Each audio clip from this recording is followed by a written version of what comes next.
Hello aspirants, कैसे हो सब। तो स्वागत है अपने यूट्यूब चैनल पर एबी क्रैकिंग मंत्रा। तो आज से हम देखेंगे पूरे 6 महीने के करंट अफेयर्स। जुलाई से लेकर दिसंबर तक हम देखेंगे हर एक सब्जेक्ट वाइज। तो आज हम देखेंगे एनवायरनमेंट के करंट अफेयर्स। तो चलिए स्टार्ट करते हैं वीडियो को। तो ये मेरे बारे में थोड़ी इन्फॉर्मेशन है। मैंने यूपीएससी प्रीलिम्स 2022 का क्लियर किया है और मुझे 7 साल का एक्सपीरियंस है। ये यहाँ पे आप देख सकते हो मेरा नाम और रोल नंबर। तो जुलाई से लेकर दिसंबर तक 2022 के हम देखेंगे एनवायरनमेंट के इश्यूज। तो पहला इशू है रामसर साइट्स। तो अभी फिलहाल में 5 रामसर साइट्स ऐड हुए हैं। तो कौन से। तो करिकिल्ली बर्ड सेंचुरी जो तमिलनाडु में है, फिर पलिकरानाई मार्श रिजर्व फॉरेस्ट तमिलनाडु में है, फिर पिचावरम मैंग्रोव तमिलनाडु, फिर सख्य सागर मध्य प्रदेश और पाला वेटलैंड मिजोरम, मतलब मिजोरम में ही है। तो इसके रिगार्डिंग थोड़ी थोड़ी इन्फॉर्मेशन दी है, वो आप पढ़ सकते हो अच्छे से। पर पहले हम जानते हैं कि ये रामसर साइट्स होते क्या है। ये रामसर का रिकग्निशन क्या होता है, मतलब रामसर साइट से क्यों कहा जाता है। तो इसके पीछे एक छोटी सी स्टोरी है, बोल सकते हो कि जो रामसर साइट है वो कि जनरली एक वेटलैंड होता है। वेटलैंड क्या है हम देखेंगे आगे। तो वो एक इंटरनेशनल इंपॉर्टेंस के अंडर आता है, एक वेटलैंड जो कि रामसर कन्वेंशन के अंडर ही किया गया है, जिसे हम कन्वेंशन ऑन वेटलैंड्स भी कहा जाता है। मतलब अगर रामसर साइट नहीं आया तो ये घुमा के ये भी पूछ सकते कि कन्वेंशन ऑन वेटलैंड्स। अभी कभी कभी जो अदर कीवर्ड्स रहते हैं, हर एक जो इंपॉर्टेंट इंस्टीट्यूट या इंपॉर्टेंट जो ये ऐसे रिकॉग्निशन वाले रहते हैं, तो उसके रिगार्डिंग भी काफी ज्यादा क्वेश्चन पूछे जा सकते हैं। और ये क्या है, तो एक इंटर गवर्नमेंटल एनवायरमेंटल ट्रीटी थी जो इस्टेब्लिश गया था यूनेस्को द्वारा 1971 में। तो यूनेस्को द्वारा ये किया गया है 1971 में। और जो रामसर है वो एक ईरान में सिटी का नाम है जहां पे ये कन्वेंशन साइन किया गया था उसी साल। तो इसलिए उनको रामसर साइट कहा गया है।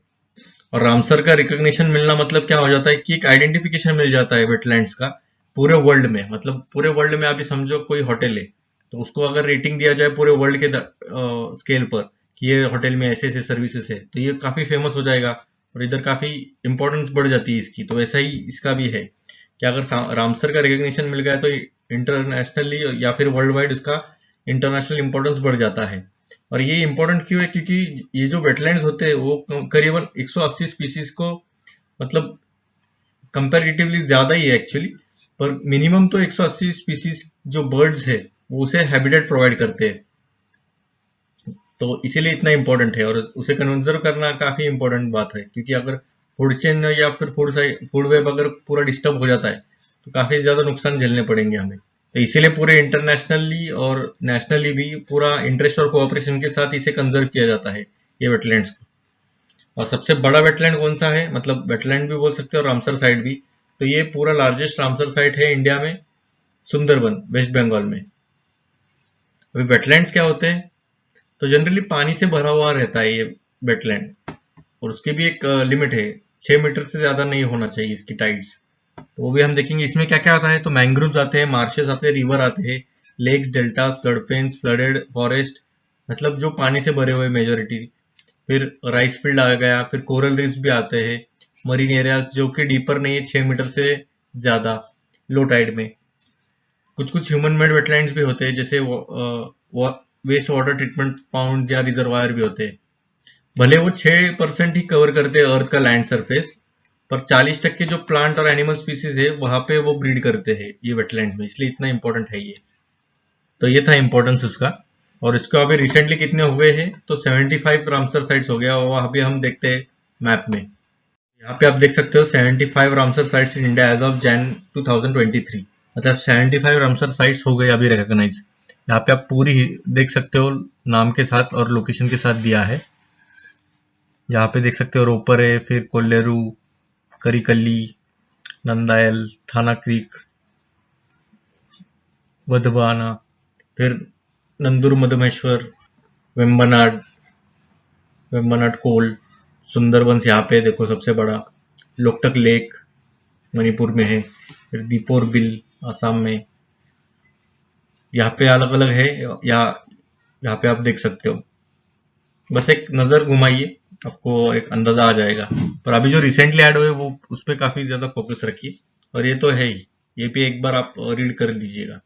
तो चलिए ठीक है, नेक्स्ट इश्यू की तरफ चलते हैं हम। कुछ कुछ जो स्पीसीज है काफी इंपॉर्टेंट स्पीसीज होते हैं इंडिया के कंपेरेटिवली रीजन में देखा जाए तो।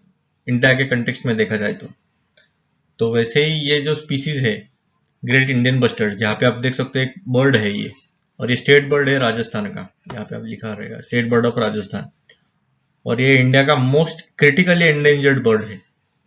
ये काफी इंपॉर्टेंट है, IUCN द्वारा दिया गया ये स्टेटस रहता है क्रिटिकली एंडेंजर्ड, और ये ज्यादातर डेजर्ट नेशनल पार्क में पाया जाता है राजस्थान में ही। इसे अर्डियोटिस नाइग्रिसेप्स भी कहा जाता है, पर इतना इंपॉर्टेंट नहीं है साइंटिफिक नेम, पर फिर भी एक आइडिया होना चाहिए, काफी इंपॉर्टेंट है ये। तो इसका जो पॉपुलेशन है वो मोस्टली राजस्थान और गुजरात में ही पाया जाता है, और कुछ कुछ स्मॉल पॉपुलेशन भी पाया जाता है महाराष्ट्र, कर्नाटक और आंध्र प्रदेश में। और इसका भी हम देखते हैं प्रोटेक्शन स्टेटस क्या है, जैसे अभी ये बताया है, पर अभी और पूरा डिटेल में देखते हैं साइट्स या फिर जो लॉ के अंडर कौन से लिस्ट में दिया है वो भी हम देखते हैं अभी। तो जैसे IUCN में बताया गया है कि क्रिटिकली एंडेंजर्ड स्पीसीज है ये, और साइट्स में जो कि convention on international trade in endangered species of wild life fauna and flora, ये अपेंडिक्स 1 में आता है। CMS में भी, कन्वेंशन ऑन माइग्रेटरी स्पीसीज में भी अपेंडिक्स 1 में आता है, और वाइल्ड लाइफ प्रोटेक्शन एक्ट में 1972 के शेड्यूल 1 में। और जो शेड्यूल 1 रहता है वो काफी स्ट्रिक्ट रहता है, उधर अगर किसी भी ह्यूमन बींग ने इस स्पीसीज जो शेड्यूल 1 के अंदर रहेगा, अगर उसे किसी भी तरह हानि पहुंचाई या फिर मार दिया तो उसको काफी स्ट्रिक्ट पनिशमेंट है। जैसे सलमान खान को हो गया था ब्लैक बक, उन्होंने शायद गलती से भी मारा रहेगा, तो पर ब्लैक बक काफी इंपॉर्टेंट स्पीसीज था, इसलिए उनके अगेंस्ट काफी बड़ा केस हुआ था। तो ठीक है, तो इसके ऊपर ही एक UPSC ने 2020 में सवाल पूछा था with reference to India desert national park. जैसे आपको ये डेजर्ट नेशनल पार्क दिखता है वैसे राजस्थान आपको क्लिक होना चाहिए, ऐसा नहीं होना चाहिए कि ये डेजर्ट नेशनल पार्क कहाँ है या फिर केरला है या फिर UP, ऐसा कुछ ऐसा दिखना ही नहीं चाहिए। जैसे ये दिखा आपको सीधा राजस्थान लिख देना चाहिए ऊपर। Which of the following statements are correct पूछा है, तो it is spread over 2 districts. ठीक है, ये पता होगा नहीं होगा, ठीक है। There is no human habitation inside the park. अभी देखिए, नेशनल पार्क है मतलब काफी बड़ा एरिया आ जाता है, काफी बड़ा एरिया कवर होता है, तो इसमें अगर कोई ह्यूमन बींग रहेगा नहीं, और वो भी किसी भी नेशनल पार्क, मेजरली ये जो बड़ी नेशनल पार्क रहते हैं तो उधर जनरली ह्यूमन हैबिटेशन होता ही है, मेजरली आदिवासी या फिर जो भी जंगल में रहने वाले जो रहते हैं तो उनका तो हैबिटेशन रहता ही है मेजोरिटी, अगर इतना बड़ा एरिया रहेगा। तो ये थोड़ा एक्सट्रीम स्टेटमेंट लग रहा है, इसे थोड़ा सा नेग्लेक्ट भी किया, मतलब ये गलत होने के चांसेस ज्यादा होते हैं। अगर ये गलत हो गया तो आंसर सीधा C पे आ रहा है, क्योंकि इसी पे पूरा क्वेश्चन रिवॉल्व हो रहा था। और it is one of the national habitats of great Indian bustard, तो ये तो है ही, तो 3 तो सही है, तो इसी में होता है, और ये आंसर हो गया C। वैसे भी अगर आपने 2 गलत किया तो आंसर हो गया, अगर आपको ये पता भी नहीं रहेगा तो भी चलेगा, ये इस पे 2 डिस्ट्रिक्ट में या 3 डिस्ट्रिक्ट में इतना डिटेल में तो जाएंगे नहीं, तो इसलिए ट्रैप था इधर ही। तो इनका जो क्वेश्चन पैटर्न रहता है पूछने का, तो ये ब्रॉड पर्सपेक्टिव से पूछते हैं, आपको बेसिक अंडरस्टैंडिंग होना चाहिए कि नेशनल पार्क में होगा या नहीं होगा ह्यूमन हैबिटेशन, ये इनका कंटेक्स्ट था पूरा। अगर ये आपको पता नहीं तो फिर फायदा ही नहीं है क्वेश्चन का, मतलब ये आपको ये भी पता नहीं रहेगा तो भी चलेगा, या फिर ये भी, मतलब ये कितना इंपॉर्टेंट एस्पेक्ट है ये इधर से पता चलता है, और आपको किन चीजों पे फोकस करना चाहिए ये भी ये क्वेश्चन समझा देता है। तो ठीक है, हम नेक्स्ट इश्यू की तरफ चलते हैं। मेजरली हम थोड़े से स्पीसीज देखते हैं, आगे आगे काफी इंपॉर्टेंट स्पीसीज है, तो उसके रिगार्डिंग हम देखेंगे। अभी हम देखते हैं स्नो लेपर्ड के बारे में। यहाँ पे आप देख सकते हो, इसका फोटो है स्नो लेपर्ड, थोड़ा सा बिल्ली टाइप ही है, टाइगर भी जैसा दिखता है, और लेपर्ड है। इसका फेसिंग थोड़ा सा बिल्ली जैसा है, मतलब कैट सी इनकी रेंज है बोलो। तो ठीक है, ये कहाँ पाए जाते हैं, तो माउंटेनस रीजन में पाए जाते हैं, और स्नो लेपर्ड है मतलब कहाँ जाएंगे, मतलब जो जहाँ पे ज्यादा स्नो रहेगी और माउंटेनस रीजन रहेंगे वहीं पे पाया जाएगा। सेंट्रल और सदर्न एशिया में पाए जाते हैं। और जो इसका इंडिया में कहाँ पाया जाता है, जोग्राफिकल रेंज कहाँ पर है, तो वेस्टर्न हिमालय, जनरली हिमालयज में दिखेंगे आपको। वेस्टर्न हिमालय जो कि जम्मू कश्मीर हिमाचल प्रदेश में पाए जाते हैं, फिर ईस्टर्न हिमालय उत्तराखंड सिक्किम और अरुणाचल प्रदेश में भी पाए जाते हैं, मतलब ये पूरा पैच। यहाँ पे जम्मू कश्मीर है, फिर यहाँ पे हिमाचल प्रदेश है, उसके ऊपर ही उत्तराखंड है, फिर यहाँ पे सिक्किम है छोटा सा, फिर यहाँ पे अरुणाचल प्रदेश है, मतलब ये पूरा जो हिमालय का पैच है पूरा, तो इसी में पाए जाते हैं। फिर ये जो स्नो लेपर्ड है वो काफी ज्यादा पाए जाते हैं हेमिस लद्दाख में, मतलब हेमिस नेशनल पार्क जो कि बड़ा है इनके regarding national park in India में, तो इसका अच्छा खासा प्रेजेंस है स्नो लेपर्ड का। तो अभी हम देखते हैं इसका प्रोटेक्शन स्टेटस क्या है। अभी प्रोटेक्शन स्टेटस क्या है, तो इसे वल्नरेबल कैटेगरी में रखा गया है, मतलब ना तो ये क्रिटिकल एंडेंजर्ड है ना ही एंडेंजर्ड है, तो सीधा ये वल्नरेबल में आता है, ये थ्रेटेंड स्पीसीज का साइन रहता है। तो ये IUCN ने द्वारा ये कहा गया है ये वल्नरेबल है, और उसके साथ साथ साइट्स में भी इसे अपेंडिक्स 1 में रखा गया है। और जनरली इसका जो शिकार होता है वो किसके लिए होता है, तो इसके फर के लिए होता है, बोन्स और मीट के लिए होता है, जो कि इलीगल ट्रेडिंग किया जाता है इसके जो बॉडी पार्ट्स है उसका, जो काफी ज्यादा कंट्रीज में चलता है ये। और ये जो Indian wild life protection act है तो उसके शेड्यूल 1 में आता है, जो कि मैंने पता है सबसे ज्यादा प्रोटेक्शन दिया जाता है ये शेड्यूल 1 में। और जो कन्वेंशन ऑन माइग्रेटरी स्पीसीज का जो है लिस्ट, उसमें भी लिस्ट किया गया है, जो कि इसे हाईएस्ट कंजर्वेशन स्टेटस प्रोवाइड किया जाता है ये इसमें, जो कि ग्लोबली और इंडिया में भी, इंडिया के लेवल पर भी इसे कंजर्व करना चाहिए। तो अभी हमने क्या क्या एफर्ट्स दिए हैं कंजर्व करने के लिए इसके लिए, तो ये सिक्योर हिमालय हमने इनिशिएटिव लिया है, जो कि किसने किया है, तो global environment facility united nation development programme ने ये फंड किया है प्रोजेक्ट, जो कि हाई अल्टीट्यूड जो बायोडाइवर्सिटी को कंजर्व करने के लिए और जो लोकल कम्युनिटीज का डिपेंडेंस है उनका कम करने के लिए नेचुरल इकोसिस्टम पे, तो इसलिए सिक्योर हिमालय जैसे नाम में है। आपको लगेगा हिमालय इसको सिक्योर करना है, इनडायरेक्टली वही होता है, पर मेजोरिटी तो इसका एफर्ट्स भी डाले हैं स्नो लेपर्ड के रिगार्डिंग। बाद में प्रोजेक्ट स्नो लेपर्ड भी किया गया था 2009 में, जो वही है, नाम में ही है, स्नो लेपर्ड को पूरा अच्छे से कंजर्व करना, उनका हैबिटेट कंजर्व करते रहना है। और जो मिनिस्ट्री ऑफ एनवायरनमेंट, फॉरेस्ट और क्लाइमेट चेंज का जो है उसके अंदर इन्होंने क्रिटिकल एंडेंजर्ड दिया है रिकवरी प्रोग्राम के लिए, मतलब काफी इंपॉर्टेंट स्पीसीज है इंडिया में, ये इंडिया के कंटेक्स्ट में क्रिटिकल एंडेंजर्ड, पर ये जो वर्ल्ड लेवल पे है इसका स्टेटस वल्नरेबल है। और कई जगहों पे ब्रीडिंग प्रोग्राम भी चलाए गए हैं, मतलब इनका पॉपुलेशन बढ़ा जाए, तो ये Padmaja Naidu Himalayan zoological park Darjeeling West Bengal में भी चालू है। तो ये था पूरा इसके रिगार्डिंग। चलिए नेक्स्ट इश्यू की तरफ चलते। अभी न्यूज है, इंडिया ने अपडेट किया है एनडीसी। एनडीसी क्या होता है, तो एक प्लान होता है जो कि हर एक कंट्री द्वारा सबमिट किया जाता है उनके क्लाइमेट गोल्स को अचीव करने के लिए। ये जो एनडीसी है वो कहाँ से आया है, तो पेरिस एग्रीमेंट से हमने किया है ये अडॉप्ट 2015 में। और ये जो एनडीसी जो है नेशनली डिटरमाइंड कॉन्ट्रीब्यूशंस कहा जाता है, तो ये सबमिट किया जाता है हर 5 साल में, जो कि दिया जाता है United Nations framework convention on climate change को सेक्रेटेरिएट में। और अभी फिलहाल में हमने ये टारगेट्स हमारे एग्जिस्टिंग थे, मतलब 2015 में हमने ये टारगेट्स रखे थे। अभी हमने अपडेट किए टारगेट्स, जो नए टारगेट्स कौन से वो हम देखेंगे अभी। जो अभी फिलहाल में, तो हमारा जो लक्ष्य है वो, इंडिया का एक गोल है कि जो नेट जीरो एमिशन है हमें 2070 तक करने हैं पूरे। नेट जीरो एमिशन मतलब क्या, जितना हम पोल्यूशन कर रहे हैं तो उतना ही एब्जॉर्ब किया जाए, मतलब जीरो एमिशन हो जाएगा। तो अभी हम देखते हैं टारगेट्स क्या थे, अभी कितना मॉडिफाई किया है हमने या फिर अपडेट किया है। तो एमिशन इंटेंसिटी रिडक्शन हमने 33 से लेके 35% तक रखा था 2005 लेवल्स के रिगार्डिंग कंपैरिजन में। तो हमने अभी टारगेट दिया है 45% का 2005 लेवल्स का ही। अभी प्रोग्रेस अगर देखा जाए तो 24% हमारा 2016 में ही अचीव हो गया था, तो अगर अभी का एस्टिमेट किया जाए तो 30% तक हमने अचीव किया है, तो हम काफी क्लोज है इसे पूरा करने में। उसके बाद जो नॉन फॉसिल फ्यूल्स है, मतलब इंस्टॉल इलेक्ट्रिसिटी कैपेसिटी जैसे कि सोलर या फिर विंड वगैरह हो गया, तो हमने एग्जिस्टिंग में 40% रखा था, तो हमने अभी 50% रखा है। और हमने अभी end of the June this year, मतलब 2022 के जून के एंडिंग में ही हमने 41.5% हमने अचीव किया है, मतलब हम 50% के भी करीब है। और जो कार्बन सिंक है, मतलब कार्बन का जो इमिशंस रहेगा तो वो उसे हमें एब्जॉर्ब करना है, तो इसे कार्बन सिंक कहा जाएगा। तो इसका हमने creation of 2.5 to 3 billion turns का हमने एडिशनल सिंक थ्रू अफोरेस्टेशन, मतलब झाड़ लगा के हमें अफोरेस्टेशन थ्रू कार्बन को सिंक करना था 2.5 से लेके 3 बिलियन तक, जो कि सेम ही है, हमने टारगेट सेम ही रखा है, तो उसमें कुछ चेंजेस नहीं है और इसके ऊपर कोई डाटा नहीं है। तो ये इंपॉर्टेंट था, ये दो इंपॉर्टेंट है वैसे देखा जाए तो, ये दो, तो इसे याद रखिएगा। ठीक है, हम चलते हैं नेक्स्ट इश्यू की तरफ।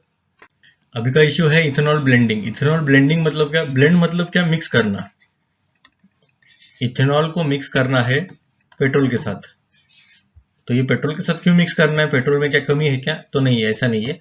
पेट्रोल का जो इंपोर्ट है हमारा काफी ज्यादा है बाहर के कंट्रीज में, और इसकी वजह से हमारे जो प्राइसेस है वो काफी ज्यादा बढ़ जाते हैं इसकी वजह से, मतलब जो वेजिटेबल्स हो गए, जो भी ट्रांसपोर्टेशन का कॉस्ट है वो भी बढ़ जाता है। फिर पेट्रोल का अगर प्राइस बढ़ गया तो फिर ट्रांसपोर्टेशन कॉस्ट बढ़ गया, ट्रांसपोर्टेशन कॉस्ट बढ़ गया तो फिर वेजिटेबल्स वगैरह अलग के प्राइस बढ़ गए, फिर इन्फ्लेशन का खतरा, और ये जो साइकिल है वो काफी घूम जाती है फिर।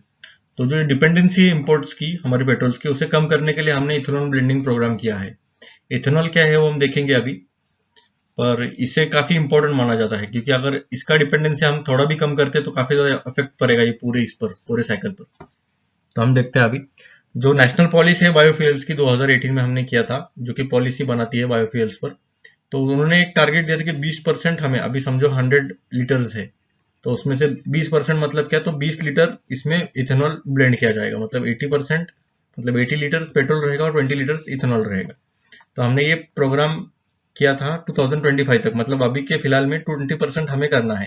तो पहले हमारा टारगेट था 10% और 2030 तक था, तो हमने दोनों भी पुश किया, ये 5 से कम किया और ये 10 से बढ़ा दिया, मतलब 2025 तक करना है हमें और वो भी 20% करना है। अभी का फिलहाल का टारगेट अगर पूछा जाए करंटली, ये स्टेटमेंट भी आ सकता है कि 20% बाय 2030, तो हमें सही लग सकता है, पर 2025 तक करना है। तो अभी हम देखेंगे इथेनॉल क्या है, इथेनॉल ब्लेंडिंग और इथेनॉल मतलब क्या है। जो इथेनॉल है वो एग्रीकल्चरल बाय प्रोडक्ट है, मतलब क्या, जो प्रोसेसिंग होता है शुगर का, शुगर केन से, तो वो प्रोसेसिंग में जो निकलता है तो उसे मेजरली एक बाय प्रोडक्ट कहा जाता है, तो वो बाय प्रोडक्ट रहता है इथेनॉल, मतलब एक अल्कोहल का ही टाइप है ये।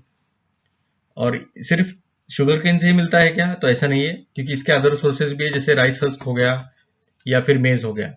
तो ब्लेंडिंग करने से एक तो इसका पोल्यूशन लेवल भी कम हो जाता है। अभी देखिए सिर्फ ये तो है ही, ये फाइनेंशियल फैक्टर तो है, इन्वायरमेंटल फैक्टर भी है, क्योंकि अगर पेट्रोल ज्यादा बर्न करेगा तो ज्यादा इमिशंस देगा, तो इससे इमिशंस भी कम हो जाएगी। और इथेनॉल का बाय प्रोडक्ट हार्डली कुछ ज्यादा इफेक्ट नहीं पड़ेगा एनवायरमेंट को, मतलब नेचुरली काइंड ऑफ है ये। और करंटली जो अपना इथेनॉल का मेकअप है वो 10% है पेट्रोल में, जो हम यूज करते हैं। तो उसे ही ओरिजिनल जो टारगेट था, जो कि हमने रेज किया है 20% बाय 2030, पर अभी जो नीति आयोग ने रिलीज किया तो वो रोड मैप में हमें दिख गया कि 2025 तक किया है हमने पुश, तो फाइनली 20% 2025 याद रखिएगा। अब ये देखिए, जो first generation, second generation, third generation और फोर्थ जनरेशन, चार टाइप्स के बायोफ्यूल्स है। तो हम कहाँ से फ्यूल्स निकालते हैं उसके ऊपर ये जनरेशन किए गए हैं। अभी ये देखिए, जो फर्स्ट जनरेशन है वो जनरली जो फूड क्रॉप्स है, एग्रीकल्चर के जो क्रॉप्स रहते हैं उनमें से निकाला जाता है, जैसे कि corn, sugar cane, sugar wheat, फिर अलग अलग इसे ब्लेंड किया जाता है कन्वेंशनल फ्यूल से, जैसे biodiesel, corn ethanol, sugar ethanol इसे कहा जाता है। जो सेकेंड जनरेशन है वो नॉन फूड सोर्सेज से आता है, जैसे कि जो एग्रीकल्चर के जो रेसिड्यू रहते हैं, जैसे कि कुकिंग ऑयल हो गया, इंडस्ट्रियल वेस्ट हो गए, तो उसे बायोडीजल, बायोगैस, बायोहाइड्रोजन बनाया जाता है। जो थर्ड जनरेशन है वो अलगी, याद रखिए, अलगी के फीडस्टॉक से बनाया जाता है, वाटर हियासिंथ, ब्लू ग्रीन अलगाए, इससे बायो इथेनॉल, बायोब्यूटेनॉल, बायोमिथेनॉल बनाया जाता है। और फोर्थ जनरेशन है जो कि फोटोबायोलॉजिकल सोलर फ्यूल्स या फिर इलेक्ट्रोफ्यूल्स फ्रॉम सोलर एनर्जी, इससे बनाया जाता है, जैसे कि हाइड्रोजन, मीथेन, बायोइथेनॉल। तो अगर शॉर्ट में बताया जाए तो ये फूड से बनाया जाता है, फूड सोर्सेस, ये नॉन फूड से, ये अलगी, और ये सोलर, इलेक्ट्रोफ्यूल्स वगैरह, ये याद रख सकते हो आप। अभी इसका सिग्निफिकेंस क्या है इंडिया में वो हम देखते हैं अभी।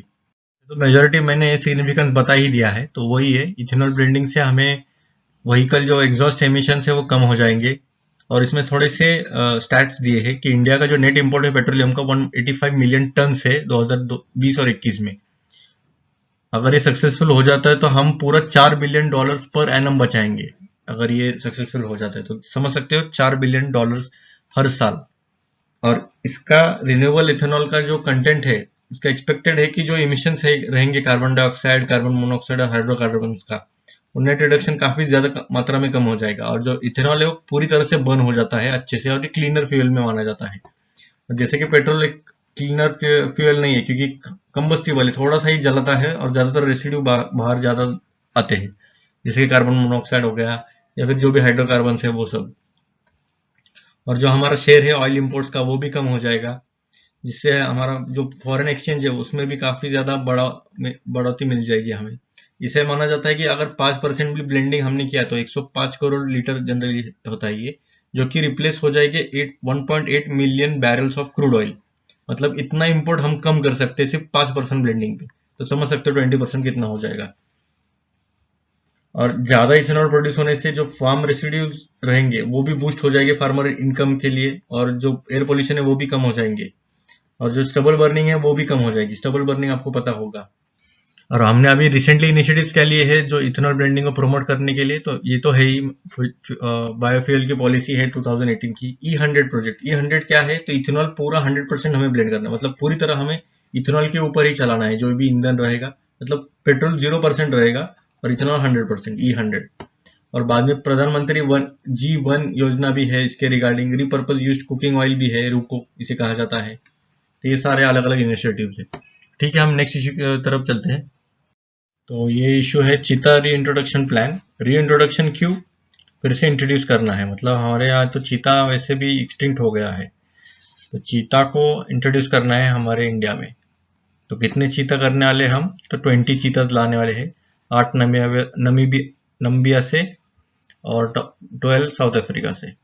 और कहाँ लेके जाने वाले हैं हम, तो कुनो नेशनल पार्क है जो कि मध्य प्रदेश में है, जो कि 600 हेक्टेयर के अराउंड फेंस किया गया है।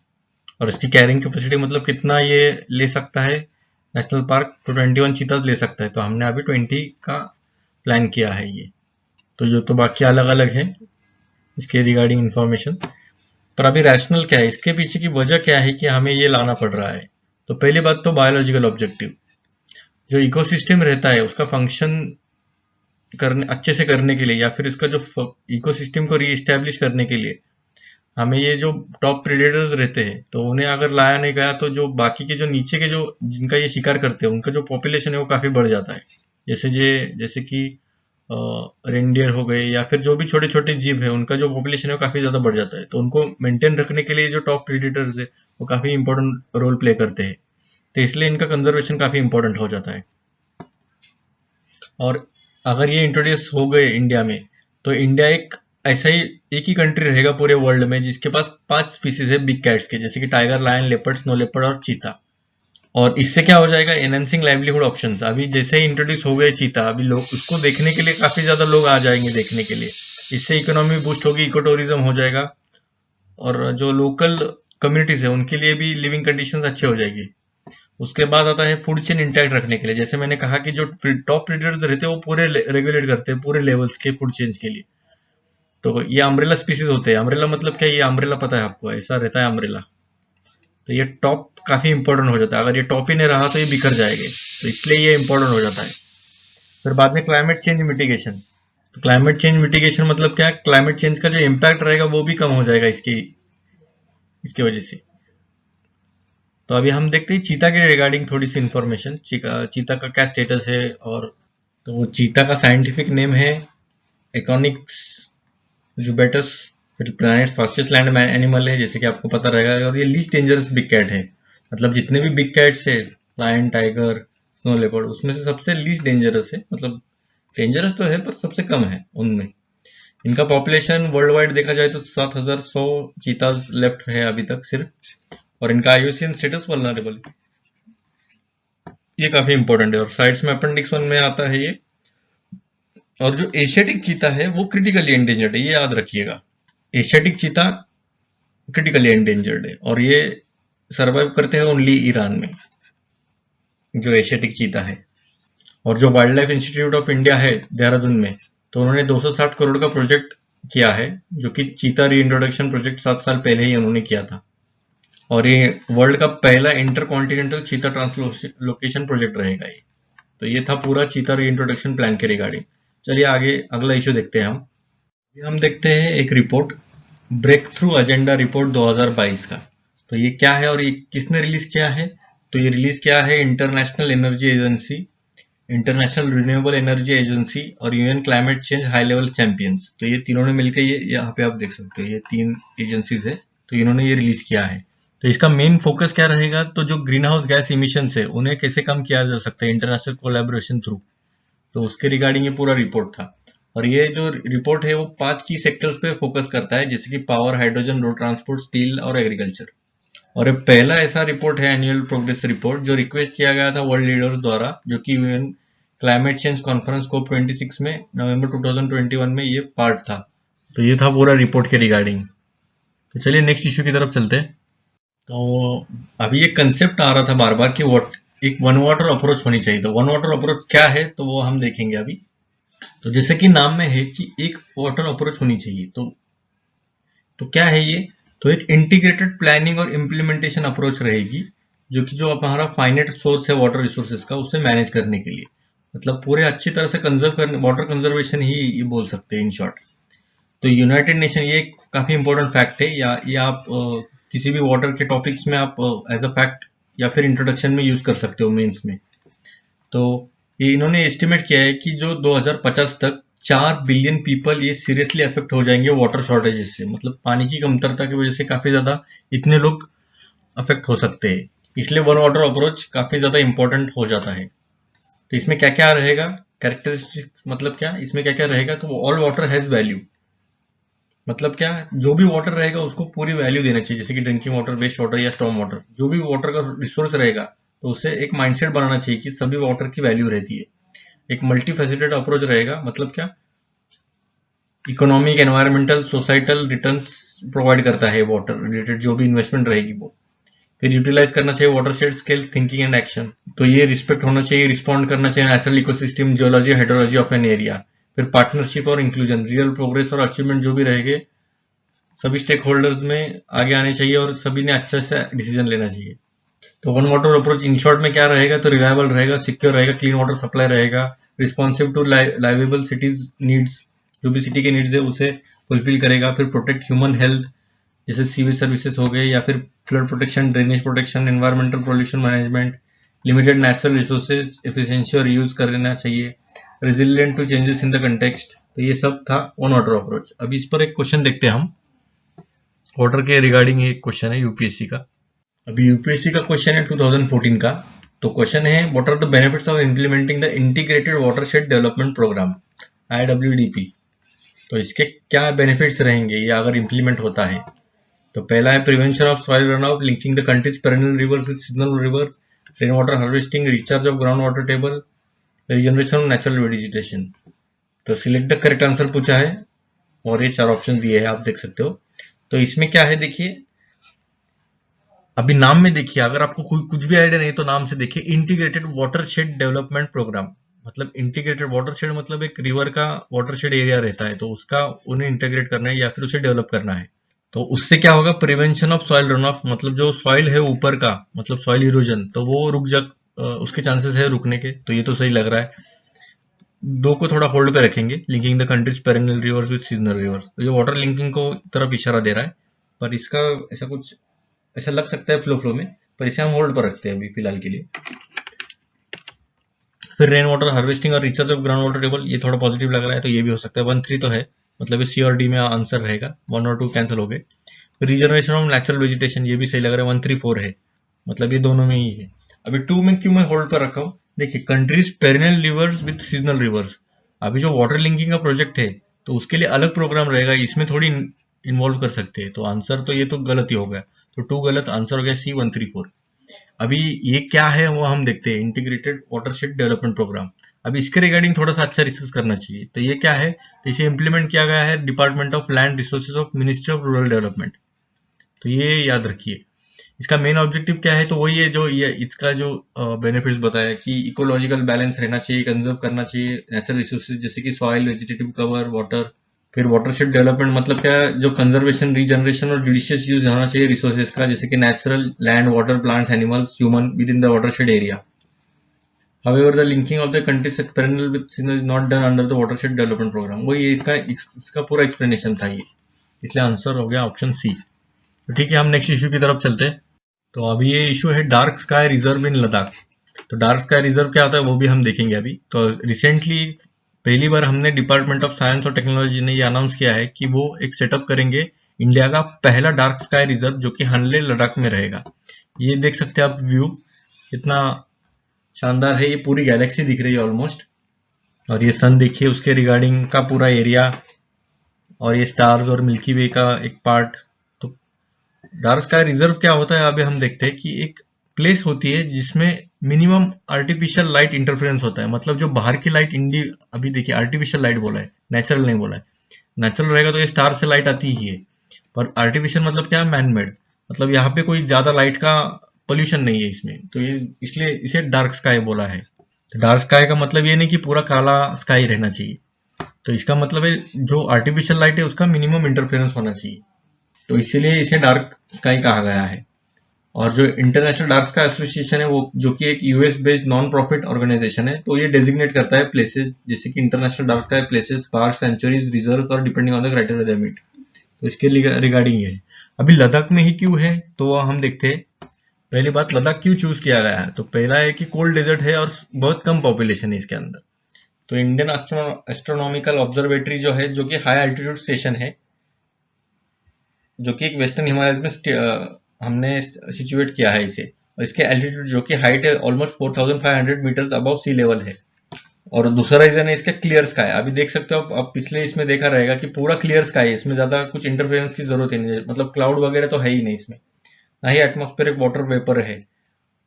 और एक बेस साइट हो जाती है वर्ल्ड के लिए, ऑप्टिकल इंफ्रारेड और जो सब मिलीमीटर या मिलीमीटर वेवलेंथ की जो भी रहेंगे वो हम डिटेक्ट कर सकते हैं। और कुछ कुछ अदर टेलीस्कोप भी इधर सिचुएट हुए हैं ऑब्जर्वेटरी के अराउंड, जैसे कि Himalayan Chandra telescope, high energy gamma ray telescope, फिर the major atmospheric Cherenkov experiment telescope, growth India. मतलब ऐसा ऐसा हो सकता है कि HCT, HAGAR, MSE, ग्रोथ, ये ऐसा नाम देंगे और बोलेंगे किस कंटेक्स्ट में है, तो ये टेलीस्कोप के नाम है। तो यहाँ पे आप देख सकते हैं जम्मू कश्मीर का पूरा मैप है, ये काराकोरम KLZPS आप याद कर सकते हो, काराकोरम, लद्दाख, झस्कर, पीरपंजल और आज शिवालिक के लास्ट में। देखिए काराकोरम, लद्दाख, झास्कर और पीरपंजल के बीच में ग्रेट हिमालयाज है।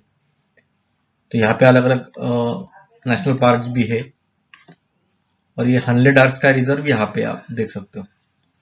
यहाँ पे हेमेस नेशनल पार्क है, फिर ग्रेट हिमालयज है, ये किश्तवाड़ नेशनल पार्क है, दच्छीगम नेशनल पार्क है, city forest Salim Ali national park है यहाँ पे, ये काजीनाग नेशनल पार्क है। अभी काजीरंगा ऐसा लगेगा कि आसाम में रहेगा, तो काजीनाग नेशनल पार्क अलग है, ये काफी इंपॉर्टेंट हो जाता है। तो ये मैप का भी हो जाएगा आपको, जैसे लगा लद्दाख दिख गया तो आपको तुरंत एटलस उठा के ऑलमोस्ट जम्मू कश्मीर के रिगार्डिंग पूरा अच्छे से करना चाहिए।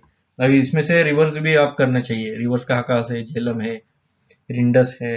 तो ठीक है, हम नेक्स्ट इशू की तरफ चलते हैं। तो अभी इशू है नील कुरिंजी फ्लावर्स के रिगार्डिंग, नीला कुरिंजी।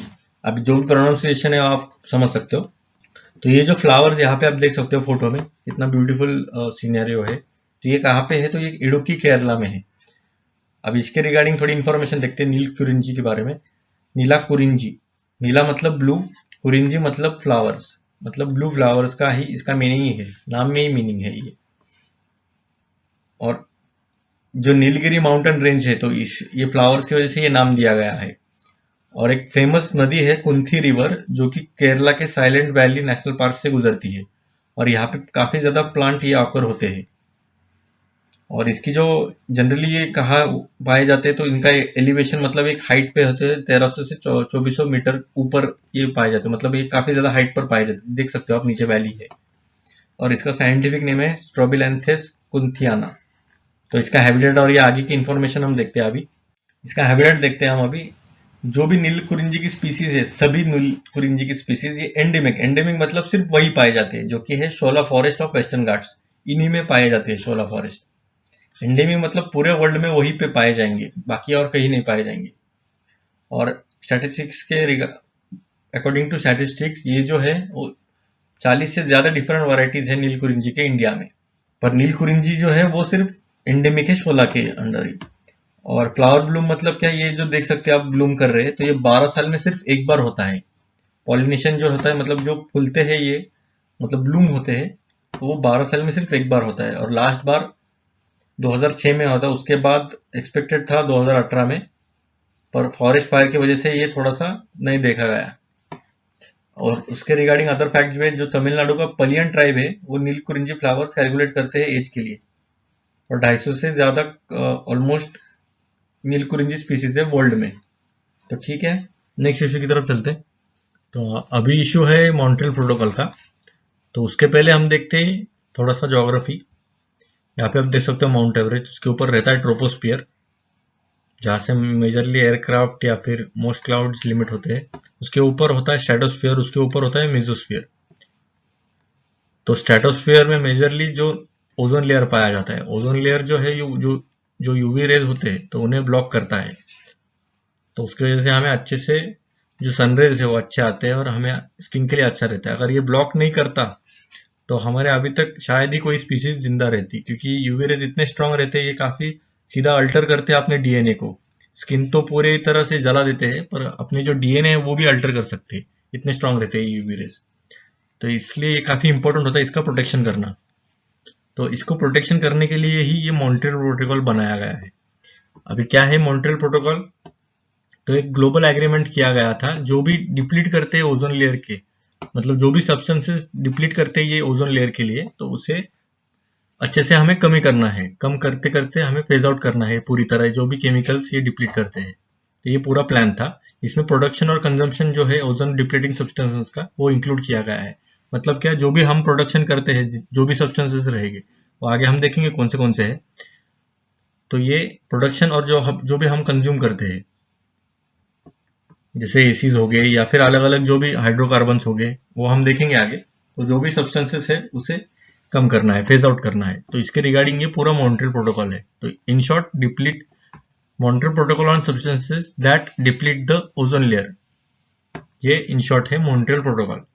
तो ये जो लैंडमार्क एग्रीमेंट था वो साइन किया गया था 87 में, और इसे फोर्स में लाया गया 1989 में।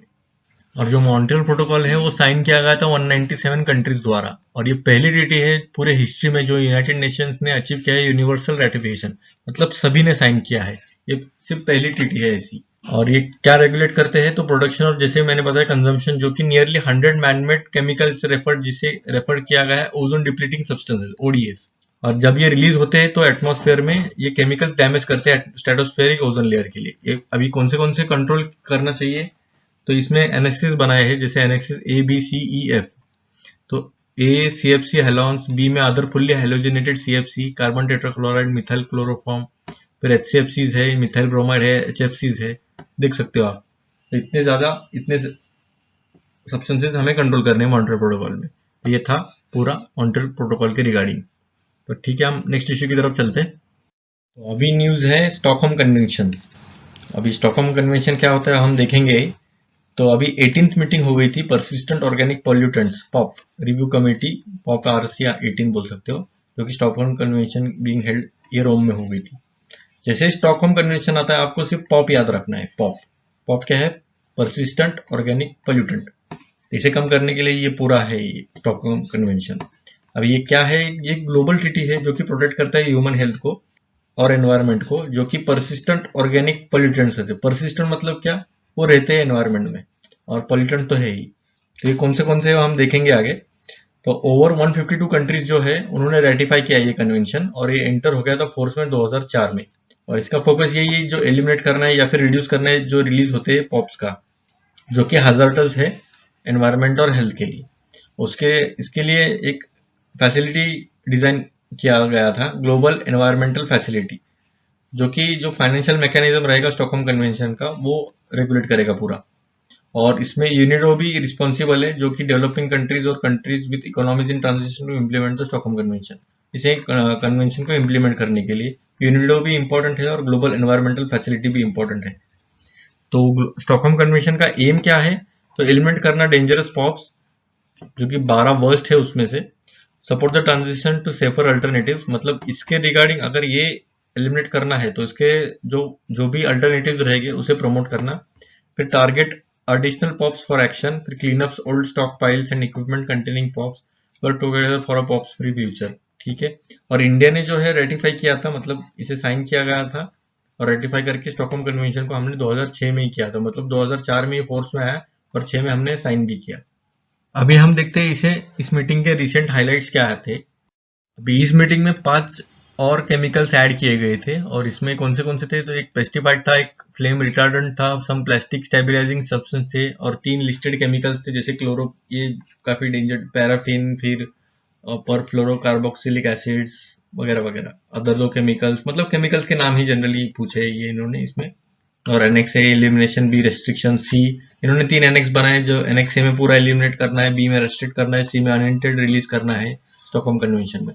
और इंडिया का स्टैंड क्या है इसके रिगार्डिंग, तो रेजिस्टेंस हमने रेजिस्ट किया है, क्योंकि जो क्लोरोपायरॉप्स है उसे हमें रेजिस्ट किया है, पर जो क्लोरोपायरॉप्स है वो नॉमिनेट किए गए पीओपी में।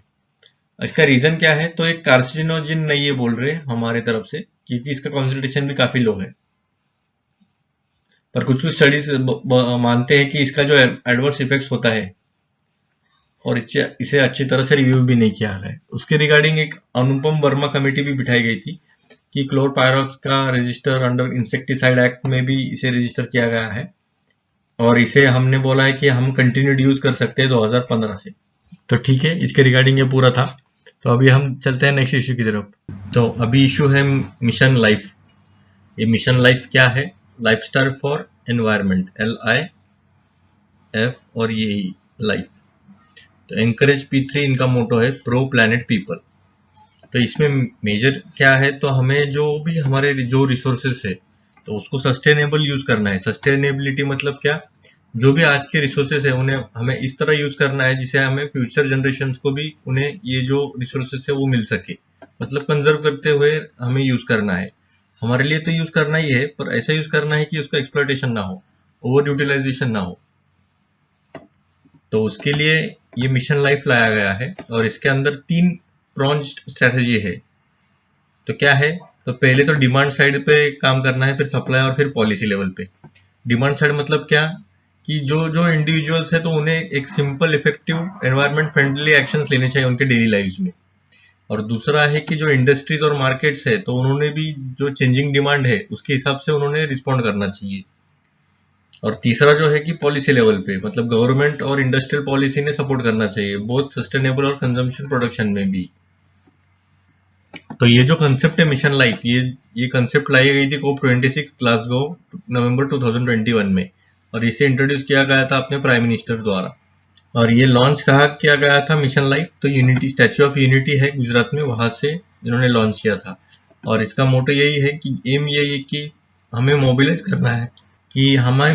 करना है, एटलीस्ट 1 बिलियन पीपल, मतलब 100 करोड़ लोगों ने एटलीस्ट ये एक्शन उठाना है। ग्लोबल सिटीजन्स की बात कर रहे हैं, हमारे सिर्फ इंडिया की नहीं। और इंडिविजुअल और कलेक्टिव एक्शन लेना चाहिए जो कंजर्विंग में मदद करे हमारे एनवायरनमेंट की, 2022 से लेकर 2028 तक। और इसे पायलट किया गया है नीति आयोग द्वारा और इम्प्लीमेंट करेंगे Indian ministry of environment, forest and climate change. तो ये काफी इंपॉर्टेंट है। और यूएनईपी कहता है अगर 8 बिलियन में से अगर 1 बिलियन पीपल ने भी ये अडॉप्ट किया एनवायरनमेंट फ्रेंडली बिहेवियर उनके डेली लाइफ में, तो कार्बन एमिशन ऑलमोस्ट 20% तक ड्रॉप हो सकता है। तो इतना इफेक्टिव रहेगा ये। तो अप्रोच तो वही है कि फोकस रहना चाहिए इंडिविजुअल बिहेवियर पर, फिर को क्रिएट ग्लोबली और लेवरेज लोकल कल्चर। मतलब इन शॉर्ट जितना हो सकता है उतना एनवायरनमेंट फ्रेंडली बिहेवियर रहना चाहिए।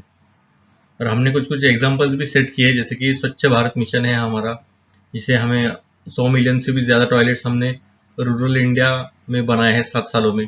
फिर उज्ज्वला स्कीम जो कि LPG कनेक्शंस को बढ़ावा देती है, जैसे 62% था, फिर 2015 में अभी 99.8% हो गया। और ट्रेडिशनल इंडियन प्रैक्टिसेस भी हमने यूज करना चालू किया है, जिससे इलेक्ट्रिसिटी भी कम हो सकती है। तो ये सब हमने इनिशिएटिव लिए है इसके रिगार्डिंग। तो ठीक है, हम चलते हैं नेक्स्ट इश्यू की तरफ। तो अभी ये इश्यू है, यूनेस्को ने पहला इंडियन जियो हेरिटेज साइट दिया है मोमलू केव को, जो कि है मेघालय में। यहाँ पे आप देख सकते हो ये केव है। तो इसके रिगार्डिंग हम थोड़े फीचर्स देखते हैं। इसके क्या है, क्रेम मुमला नाम है इसका केव का। अगर ये नाम भी आ सकता है या फिर सिर्फ ये नाम आ सकता है, या फिर पूरा डिस्क्रिप्शन देंगे ऐसा इतना बड़ा और बोलेंगे कि ये किसके रिगार्डिंग बताया गया है। तो ये मोमला के केव के रिगार्डिंग है ये।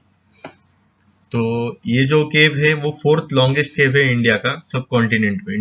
और इसकी लेंथ ऑलमोस्ट 7 किलोमीटर है केव चैनल से अगर पकड़ा जाए तो। मतलब इतना बड़ा केव है ये, 7 किलोमीटर इतना बड़ा अंदर तक जाता है। और इसका केव का एंट्रेंस है, height almost 10 feet above sea level है। और कुछ कुछ स्टेलेग्माइट, ये देखिए स्टेलेग्माइट और स्टेलेक्टाइट दो स्ट्रक्चर्स रहते हैं केव के अंदर। जो ये ऊपर से आ रहे हैं इसे बोलते हैं स्टेलेक्टाइट, और जो नीचे से ऊपर आते हैं, मतलब जो भी ड्रिप होते हो, अभी जो भी मिनरल्स रहेंगे वो ड्रिप होते होते इनका बड़ा बड़ा ऐसा स्ट्रक्चर बनता है। तो जो ग्राउंड से निकलते हैं उसे स्टेलेग्माइट बोलते हैं। ये जो ऊपर आ रहा है स्टेलेग्माइट है और ये नीचे आ रहा है वो स्टेलेक्टाइट है। और ये जब दोनों मिलते हैं, ये देख सकते हो आप, ये दोनों मिलते हैं तो इसे कॉलम बोलते हैं। ये केव का थोड़ा स्ट्रक्चर था। तो इसके जो स्टेलेग्माइट स्ट्रक्चर्स है या फिर और भी बहुत सारे रॉक के फॉर्मेशंस है, उसे काफी ज्यादा वेल नोन माना जाता है इस केव में। और एक पुल भी मिला है, मतलब ये सिर्फ केव नहीं, इसके अंदर ऑलमोस्ट 5 नदियां बहती थी, तो उसके अंदर से 5 नदियां बहने के कारण अंदर पुल भी है। और ये काफी ज्यादा डीप है, उसमें काफी ज्यादा टनल्स है और काफी ज्यादा calcite formations, vast caves, deep pools. बहुत मुश्किल से हम अंदर जा सकते हैं क्योंकि काफी नैरो इसका पैसेज है। और सिर्फ 1/4 ऑफ द केव रिसीव करती है इनकी सनलाइट, मतलब ज्यादा पूरा अंधारा में ही है, अंधेरा में है ये पूरा केव, और सिर्फ 1/4 ही उसको लाइट मिलती है। तो ठीक है। और ये केव भी काफी इंपॉर्टेंट है मेघालय में, क्योंकि इसके जो केव के जो रिमेन्स है, इसके अंदर के जो भी रिमेन्स मिले हैं हमें, तो फॉसिल्स या फिर जो, तो उसे एक अलग एज का नाम दिया गया है जिसे कहता है मेघालयन एज। तो मेघालयन एज क्या है वो हम देखते हैं अभी। अभी रिसेंटली जो जियोलॉजिस्ट है तो उन्होंने क्लासिफाई किया है जो पिछले 4200 साल रहेंगे, मतलब ये देख सकते हो ये 4200 साल पकड़ी है इधर से लेके अभी तक के, तो इसे मेघालयन एज का नाम दिया गया है। तो ऐसा क्यों दिया गया है, क्योंकि इसका जो पिछला एज था पूरा होलोसिन में, देखिए इसमें तीन मतलब टाइप्स का बोल सकते हैं, हमने बाइफरकेट किया है। एक एज होता है जैसे मेघालयन एज, नॉर्थ ग्रिपियन एज, मतलब इसको डिवाइड किया है एज, फिर उसके ऊपर जाता है इपॉक, इपॉक के ऊपर होता है पीरियड, और उसके ऊपर योसिन, फिर और इयॉन्स वगैरह और बड़ा बड़ा हो सकता है, मतलब ब्रॉड कैटेगरीज क्या बनाया है हमने। तो एज में कौन सा एज है, फिर इपॉक में कौन सा इपॉक है, तो हमारा अभी रिसेंट होलोसिन है, पीरियड में क्वार्टरनरी है। तो होलोसिन में भी तीन है, एक ग्रीन इंडियन, फिर नॉर्थ ग्रिपेन और मेगालैंड। अभी नॉर्थ ग्रिपेन कब से है, तो यहाँ से लेके यहाँ तक है, फिर इसके पीछे गए तो यहाँ से लेके यहाँ तक है। अभी इसका क्यों एज का नाम दिया है, तो जब ये आइसकोर था तो उसको जब डिस्कवर किया गया तो ये एज में मिला था इनको, वैसा ही इसमें ग्रीनलैंड में भी वैसा ही है। और जैसा मेगालैंड में समझा तो ये जो पेलियोथर्म है केव का, तो उसमें मिल गया कि ये इतना साल पुराना है, तो इसकी वजह से हमने ये नाम मेगालयन एज दिया गया है। क्योंकि तब अब्रोट मेगा ड्रॉट और कूलिंग अराउंड ग्लोब था, मतलब ज्यादा से ज्यादा सूखा पड़ता था और बहुत ज्यादा कूलिंग भी हो रहा था तब, और उसका प्रूफ नहीं था हमारे पास अभी तक। तो अभी ये जो केव डिस्कवर हुआ तब उसमें पता चला कि ये भी, इसके पूरे जो इंडिकेशन है क्लाइमेट चेंज के, तो वो पूरी तरह अच्छे से दिख रहे थे, तो इसलिए इन्होंने ये डिसाइड किया कि ये मेगालयन एज रहेगा, इसके आगे इतने साल पुराना है ये। तो ये इसका इतना इम्पोर्टेंस है ये ममलो केव का, इसलिए ये काफी इंपॉर्टेंट है। और इस पर भी थोड़ा सा गौर कीजिएगा, क्योंकि ये जो एजेस है इसको इसके ऊपर भी असेंडिंग डिसेंडिंग ऑर्डर में आ सकता है कि इपोक पहले आता है या पीरियड पहले आता है, और ये एनसीईआरटी में दिया है, ज्योग्राफी के एनसीईआरटी में आप देख सकते हो। तो ठीक है, नेक्स्ट इश्यू की तरफ चलते हैं। अभी एक रिपोर्ट है एमिशंस गैप रिपोर्ट, जो कि यूएनईपी ने पब्लिश किया है या फिर रिलीज किया है बोल सकते हो। तो इसका नाम क्या है, emission gap report 2022 the closing window, climate crisis calls for rapid transformation of societies. ये इतना बड़ा नाम है, कभी कभी ये पूरा नाम भी दे सकते हैं और बोल सकते हैं ये किसने रिलीज किया है, तो ये है यूनाइटेड नेशंस एनवायरनमेंट प्रोग्राम ने रिलीज किया है ये। तो ये क्या नाम में ही समझ में आता है कि एमिशन का गैप है। तो गैप के कैसा मतलब, जो हमने टारगेट दिया है कि हमें 1.5 डिग्री या फिर 2 डिग्री सेल्सियस तक हमें कम करना है, और हम अभी कितना कर पा रहे हैं, तो ये दोनों के बीच में का जो गैप रहेगा वो एमिशन गैप रहेगा। तो हमें कितना कम कर रहे हैं उसका गैप रहेगा। तो इसे कम करने के लिए हमें काफी ज्यादा एफर्ट्स लगाने पड़ेंगे थे। The report features ways to bridge the gap, मतलब ये कम कैसे किया जाए इसके रिगार्डिंग ये पूरा रिपोर्ट रहता है। तो इसमें ये भी बताया गया कि सबसे ज्यादा emission green house gas emission, देखिए कार्बन डाइऑक्साइड इमिशन अलग होते हैं और ग्रीन हाउस गैस इमिशन अलग होते हैं। CO2 इमिशन काफी अलग है और GHG अलग है। तो ग्रीन हाउस गैस इमिशन में फर्स्ट आता है चाइना, फिर यूएसए, फिर India, EU, Indonesia, Russian federation, Brazil और बहुत सारे आते हैं। तो ये फाइंडिंग्स में ये पता चला है कि पहले तो 5 आप याद रखिए कि इसमें कुछ भी आ सकता है, कि पहले मतलब स्टेटमेंट फॉर्म में भी आ सकता है या फिर मैच द फॉलोइंग में भी आ सकता है, कैसे भी आ सकता है ये। और जो टॉप 7 एमिटर्स है वो अराउंड 55% का global green house emissions report करते हैं, मतलब अकाउंट करते हैं इतना, मतलब सिर्फ 7 ही कंट्रीज इतना अकाउंट करते हैं। ये दिख रहा है आपको, ये 7 countries almost 55% green house gas emissions का अकाउंट करते हैं। और जो G20 मेंबर्स है टोटल, तो 75% अकाउंट करते हैं global green house gas emissions को।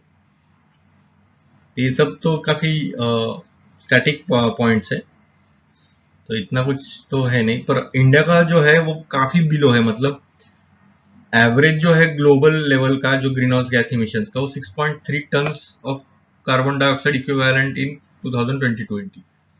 तो एवरेज इतना है पर हम इतना इमिट कर रहे हैं, तो काफी आधे से भी कम है हमारा इमिशंस। तो ऐसा देखा जाए तो चाइना का सबसे ज्यादा है, यूएसए और चाइना का इतना मिला के हो गया तो ऑलमोस्ट वो ही 20-30% होता है।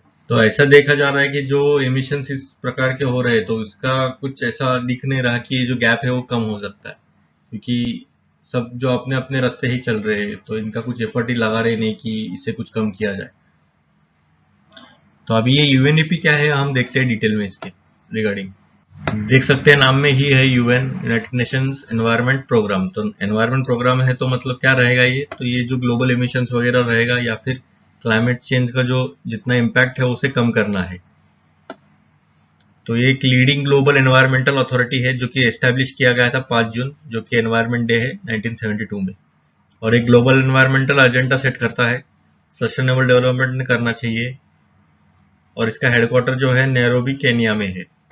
और ये काफी मेजर रिपोर्ट्स पब्लिश करता है, जैसे emission gap report, adaptation gap report, global environment outlook, frontiers, invest into healthy planet. और कुछ कुछ मेजर कैंपेन भी इन्होंने पब्लिश किए हैं, जैसे beat pollution, UN 75, world environment day, wild for life.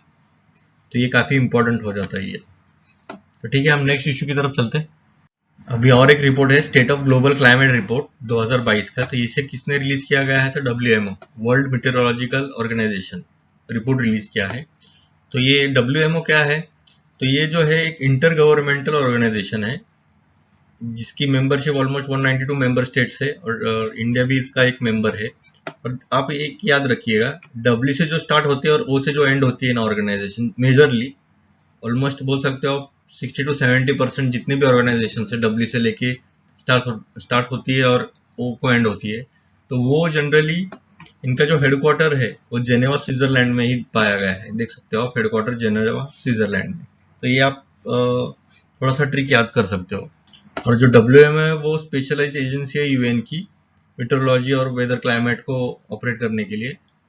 तो बाकी तो इतना कुछ है नहीं, क्योंकि डब्ल्यूएमओ इंपॉर्टेंट है और इंडिया इसका पार्ट है और इसका हेडक्वार्टर कहाँ पे है, और यूएन का भी एक स्पेशलाइज्ड एजेंसी है। तो ये आप याद रख सकते हो, इतने मेजर इंपॉर्टेंट पॉइंट्स थे इसमें। तो ठीक है, नेक्स्ट इश्यू की तरफ चलते हैं। तो अभी न्यूज है ग्रीन क्रैकर्स के रिगार्डिंग। अभी ग्रीन क्रैकर्स क्या होते हैं, तो इसे इको फ्रेंडली क्रैकर्स माना गया है। तो इसका मतलब ये है कि ये पूरी तरह कोई पोल्यूटेंट एमिट नहीं करते, तो ऐसा नहीं है। ये कम एमिशन देते हैं, पर रहता है पोल्यूशन रहता है, पर बहुत ज्यादा नहीं रहता है जितना नॉर्मल क्रैकर्स में रहता है। Are known to cause less air and noise pollution also, मतलब आवाज भी कम है और जो एयर पोल्यूशन है वो भी कम है, जो अगर कंपेयर किया जाए ट्रेडिशनल फायर क्रैकर से। तो इसे किसने डिजाइन किया था पहले, तो नीरी, नीरी और सीएसआर। मतलब नीरी क्या है, national environmental and engineering research institute, जिसके अंडर तो council for scientific and industrial research CSIR 2018 में ये पहली बार डिजाइन किया था। और जो ज्यादा से ज्यादा जो ग्रीन क्रैकर्स है उसमें बेरियम नाइट्रेट एक डेंजरस इंग्रेडिएंट रहता है हर एक इसमें, तो वो काफी बहुत डेंजर रहता है। तो उसमें ऑलमोस्ट हमने ये जो ग्रीन क्रैकर्स है तो उसमें नहीं डाला है ये, उसके बगैर ये पूरा बनाया है। और इसमें हमने 3 कैटेगरीज में हमने डिवाइड किया है ग्रीन क्रैकर्स को। तो पहला है स्वस्थ, स्टार और सफल। ऐसा भी हो सकता है सिर्फ ये 3 नाम आए और फिर बोले कि ये किसके रिगार्डिंग है, तो आंसर हो सकता है ग्रीन क्रैकर्स, या फिर थोड़ा डिटेल में भी जा सकते हैं। तो 3 ब्रांड्स है ग्रीन क्रैकर्स के, जैसे कि इसका नाम क्या है स्वस्थ का, तो सेफ वाटर रिलीज। जैसे नाम में है कि ये रिलीज करेगा वाटर, मतलब वाटर वेपर रिलीज करेगा जब बर्स्ट होगा। तो इसमें ना तो सल्फर है ना पोटेशियम नाइट्रेट है, सिर्फ वाटर वेपर रिलीज होगा इंस्टेड ऑफ जो भयंकर पोल्यूटेंट्स है वो। और जो पर्टिकुलर मैटर के जो एमिशन है ऑलमोस्ट 30% तक कम कर सकता है। वैसा ही सेफ थर्माइट क्रैकर, जैसे कि स्वस्थ है, स्टार मतलब ये सेफ थर्माइट क्रैकर, इसमें भी सल्फर और पोटेशियम नहीं है, थोड़े से डस्ट एमिशन रह सकते हैं, उसमें भी कंट्रोल किया है और लोअर साउंड इंटेंसिटी रहेगा। उसके बाद आता है minimum aluminium, safe minimal aluminium है, it replaces aluminium content with magnesium and thus reduces the level of pollutants. मतलब जो एल्यूमिनियम था तो उसको रिप्लेस किया है मैग्नीशियम से, इसलिए ये मिनिमल एल्यूमिनियम बोल सकते हो। इसका जो पोल्यूटेंट लेवल है वो भी कम हो गया है। तो ये था पूरा ग्रीन क्रैकर्स के रिगार्डिंग। चलिए नेक्स्ट इश्यू की तरफ चलते हैं। तो इंडिया का पहला स्लेंडर लॉरी सेंचुरी बनाया गया है अभी, जो कि है तमिलनाडु में। तो ये स्लेंडर लॉरीज आप देख सकते हो यहाँ पे, ये ऐसे दिखते हैं, जो कि नॉक्चर्नल है। नॉक्चर्नल मतलब नाइट में शिकार करने वाले मैमल्स है। और आर्बोरियल, आर्बोरियल मतलब पेड़ पे रहने वाले। In nature as they spend most of the life on trees. और ये बायोलॉजिकल प्रेडेटर है पेस्ट के लिए, जो पेस्ट रहते हैं जो फार्मर्स के फार्म्स में, तो उसको खाने वाले ये अच्छे मतलब अच्छा काम करते हैं ये एग्रीकल्चर क्रॉप्स को बचाने में, और फार्मर को भी बेनिफिट देते हैं। तो इसका आईयूसीएन स्टेटस क्या है, तो ये इंडेंजर्ड स्पीसीज है, तो इसे प्रिजर्व करना ये काफी इंपॉर्टेंट है। और इसको पहली बार हमने अभी सेंचुरी बनाया है तमिलनाडु में। इंडिया का पहला स्लेंडर लॉरेंस सेंचुरी रहेगा ये। तो इसके रिगार्डिंग ये इन्फॉर्मेशन थी। ठीक है, नेक्स्ट इश्यू की तरफ चलते हैं। तो अभी इशू है ब्लू फ्लैग सर्टिफिकेशन का। तो अभी फिलहाल 12 बीचेस है जो कि इंडिया में मिले हैं उनको ब्लू फ्लैग सर्टिफिकेशन। कौन से? शिवराजपुर बीच द्वारका, घोगला बीच दीव, पाडुबिद्री, कसरकोड, मतलब ये दो है बीच, ये देख सकते हो कर्नाटका में। फिर कप्पड़ बीच केरला में, कड़मट बीच लक्षद्वीप, फिर मिनिकॉय टुंडी बीच, फिर कोवलम, एडेन बीच, राधानगर, ऋषिकोंडा और गोल्डन बीच। ये टोटल 12 बीचेस है जिसे ब्लू फ्लैग सर्टिफिकेशन मिला है। अभी ब्लू फ्लैग सर्टिफिकेशन क्या होता है, तो एक इंटरनेशनली रिकॉग्नाइज्ड इको लेबल रहता है जो कि दिया जाता है 33 क्राइटेरियाज में। और जनरली देखा जाए तो 33 क्राइटेरिया 4 मेजर हेड्स में डिवाइड किया है, जैसे कि environmental education information, breathing water quality, environmental management, conservation और safety services in the beaches. मतलब इन शॉर्ट जो क्लीन बीच रहेंगे, उनके जो अच्छे अच्छे सर्विसेज दिए रहेंगे, उसके रिगार्डिंग ये पूरा ब्लू फ्लैग सर्टिफिकेशन रहता है। और जो ब्लू फ्लैग बीचेस रहते हैं वो कंसीडर किया जाता है कि सबसे क्लीनेस्ट बीचेस रहते हैं वर्ल्ड के। और ये इको टूरिज्म को फॉलो करते हैं। फिर हाइजीन रहता है, फैसिलिटीज रहते हैं, हेल्दी एनवायरनमेंट रहता है। तो इसी पे ब्लू फ्लैग सर्टिफिकेशन के बेसिस पे इंडिया ने भी बीम्स जो है इको लेबल, खुद का इको लेबल स्टार्ट लॉन्च किया है। बीम्स मतलब क्या? Beach environment and aesthetics management services. तो बीम्स याद रखिए, ब्लू फ्लैग सर्टिफिकेशन याद रखिएगा, ये काफी इंपॉर्टेंट था। तो ठीक है, और ये नाम भी याद रखिए मैप के साथ, क्योंकि कैसा भी क्वेश्चन आ सकता है। ये ट्रॉपिक ऑफ कैंसर है या फिर इंडियन स्टैंडर्ड टाइम के कौन सा ये पास होता है, या यहाँ से भी क्वेश्चन आ सकता है। तो थोड़ा होलिस्टिक आपकी अंडरस्टैंडिंग रहनी चाहिए इसके रिगार्डिंग। तो ठीक है, नेक्स्ट इश्यू की तरफ चलते हैं। तो अभी फिलहाल काफी बड़ा इंपॉर्टेंट इवेंट है ये कोप 27, जो कि इजिप्ट के कोस्टल सिटी शर्म अल शेख में हुआ था ये। तो इसके अंदर मेजर आउटकम्स क्या है वो हम देखते हैं अभी। तो इसमें ये जो हाईलाइट किया वो तो है ही, loss and damage fund for vulnerable countries. जैसे कि नाम में ही, बस आपको थोड़ा मेजर मेजर इशू ही याद रखना है। मतलब ऐसा ना हो कि ये पूरा हाईलाइट किया जाए और इसमें से कुछ आपको याद ही ना हो। तो जैसे कि नाम में ही कि लॉस एंड डैमेज फंड है रहेगा ये वल्नरेबल कंट्रीज के लिए। तो जो भी उनका लॉस हो सकता है उसको फंड करने के लिए ये पूरा फंड बनाया जाएगा। फिर टेक्नोलॉजी भी है, न्यू 5 ईयर प्रोग्राम लॉन्च करने वाले क्लाइमेट टेक्नोलॉजी सोल्यूशन के लिए डेवलपिंग कंट्रीज में। फिर मिटिगेशन वर्क प्रोग्राम भी रहेगा। जो मिटिगेशन मतलब क्या, जो इम्पैक्ट रहेगा वो कम होना चाहिए। अभी जब अर्थक्वेक आता है तो जितना इम्पैक्ट होना चाहिए तो उतना इम्पैक्ट नहीं होने के लिए हम काफी ज्यादा एफर्ट्स लगाते हैं, तो उसको मिटिगेशन कहते हैं। तो वो इसके रिगार्डिंग भी प्रोग्राम लॉन्च करने वाले हैं। फिर ग्लोबल स्टॉक टेक, तो ये क्या है, तो जो पेरिस एग्रीमेंट है उसे हमें रेस करना है, उसका एम्बिशन हमें रेस करना है, जो कुछ भी मैकेनिज्म रहेगा। फिर शर्म अल शेख एडेप्टेशन एजेंडा है, इसमें आउटलाइन किया गया है 30 adaptation outcome to enhance resilience for 4 billion people living in the most climate vulnerable country communities by 2030। मतलब 30 एडेप्टेशन आउटकम निकालने हैं हमें, जो 4 बिलियन पीपल काफी ज्यादा अफेक्ट होने वाले हैं जो क्लाइमेट की वजह से। तो उसके रिगार्डिंग हमें ये पूरा एजेंडा रहेगा, शर्म अल शेख एडेप्टेशन एजेंडा। तो ये इंपॉर्टेंट है। फिर अवेयर मतलब क्या? Action on water adaptation and resilience initiative. मतलब जो इम्पोर्टेंस ऑफ वाटर है और जो क्लाइमेट चेंज का प्रॉब्लम है वो काफी इंपॉर्टेंट लिंक है इन दोनों में। तो इसलिए ये अवेयरनेस भी रहना चाहिए, और ये अवेयर नाम का प्रोग्राम भी इन्होंने किया है। अब फिर बाद में अफ्रीकन कार्बन मार्केट इनिशिएटिव है, ECMI। कभी कभी क्या हो सकता है, सिर्फ अवेयर देंगे, ECMI देंगे, फिर ग्लोबल रिन्यूएबल्स अलायंस देंगे, और ये बोलेंगे किसके रिगार्डिंग, ये कौन से कंटेक्स्ट के आउटकम्स है। ये आपको पता होना चाहिए कि ये COP 27 है। तो दो ग्लोबल रिन्यूएबल अलायंस, जैसे कि नाम में रिन्यूएबल मतलब क्या, जो रिन्यूएबल एनर्जी रहेगा उसको प्रमोट करना है। तो ये सब थे आउटकम्स COP 27 के। तो ठीक है, हम नेक्स्ट इश्यू की तरफ चलते हैं। तो अभी इशू है साइट्स का। साइट्स क्या है, तो convention on international trade in endangered species of wild fauna and flora. तो ये एक इंटरनेशनल एग्रीमेंट है जो कि अलग अलग कंट्रीज और रीजनल इकोनॉमिक ऑर्गेनाइजेशंस रहते हैं वो वॉलंटरीली कर सकते हैं। तो इसे ड्राफ्ट किया गया था एक रेजोल्यूशन द्वारा, जो कि 1963 में बनाया था IUCN के मीटिंग में। IUCN क्या है, तो एक मेंबरशिप है, यूनियन है एक्चुअली, जो कि गवर्नमेंट और सिविल सोसाइटी ऑर्गेनाइजेशन दोनों ने मिलकर बनाया है ये। और ये प्रोवाइड करता है पब्लिक, प्राइवेट और नॉन गवर्नमेंटल ऑर्गेनाइजेशन को, जो कि उनको नॉलेज और टूल्स देता है। किसके लिए? तो ह्यूमन प्रोग्रेस, इकोनॉमिक डेवलपमेंट और नेचर के कंजर्वेशन के लिए।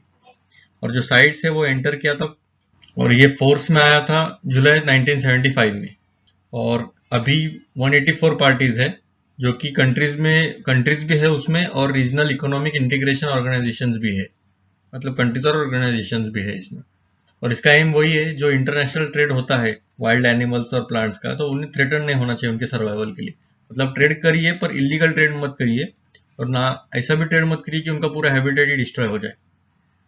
और जो साइट्स का सेक्रेटेरिएट है, मतलब जो हेडक्वार्टर बोल सकते हो या फिर सेक्रेटेरिएट, जो कि है जेनेवा स्विट्जरलैंड में। और जो साइट्स का सेक्रेटेरिएट है वो एडमिनिस्टर किया गया जाता है यूएनईपी द्वारा। और कॉन्फ्रेंस ऑफ पार्टीज जो साइट्स की है वो सुप्रीम डिसीजन मेकिंग बॉडी रहती है। और जो लास्ट कॉन्फ्रेंस ऑफ पार्टीज हो गई थी 17th, जो कि हो गई थी जोहान्सबर्ग, साउथ अफ्रीका 2016 में। और इंडिया ने होस्ट कब किया था? कोप 3 में 1981 में। और भले साइट जो है वो लीगली बाइंडिंग रहती है पार्टीज के ऊपर, पर ऐसा कुछ जरूरी नहीं कि वो उनका नेशनल लॉ बनाया जा सके। बस वो एक फ्रेमवर्क प्रोवाइड करते हैं हर एक पार्टी के लिए, और उनका खुद का डोमेस्टिक लेजिस्लेशन वो कर सकते हैं उनके हिसाब से नेशनल लेवल पे इम्प्लीमेंटेशन करने के लिए। मतलब ऐसा कंपलसरी नहीं है कि आपको लॉ बनाना चाहिए, पर एक फ्रेमवर्क दे देता है ये, कि आप इस बेसिस पर आपको लॉ बनाना चाहिए। तो उस बेसिस पे जो रिस्पेक्टिव कंट्रीज है वो बना सकते हैं। फिर उसके बाद वर्ल्ड वाइल्ड लाइफ डे जो है वो सेलिब्रेट किया जाता है हर साल 3 मार्च 2013 से लेके। तो ठीक है, हम नेक्स्ट इश्यू की तरफ चलते हैं।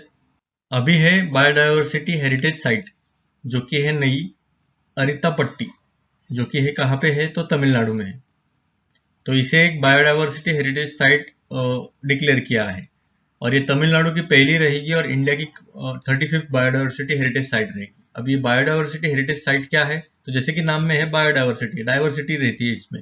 एक वेल डिफाइंड एरिया रहता है जिससे यूनिक इकोलॉजिकल फ्रेजाइल इकोसिस्टम्स रहता है। मतलब इकोलॉजिकल मतलब क्या, जो उनका जो एनवायरनमेंट रहता है वो काफी फ्रेजाइल, फ्रेजाइल मतलब नाजुक रहता है। मतलब थोड़ा सा भी उनके एक या दो स्पीसीज भी गायब हो गए तो पूरा इकोसिस्टम कोलैप्स हो सकता है, इतना फ्रेजाइल रहता है ये। तो इसमें काफी ज्यादा डाइवर्सिटी रहती है, वाइल्ड और डोमेस्टिकेटेड स्पीसीज रहते हैं, और उसमें रेयर और थ्रेटेंड स्पीसीज भी रहते हैं, और कीस्टोन स्पीसीज भी रहते हैं।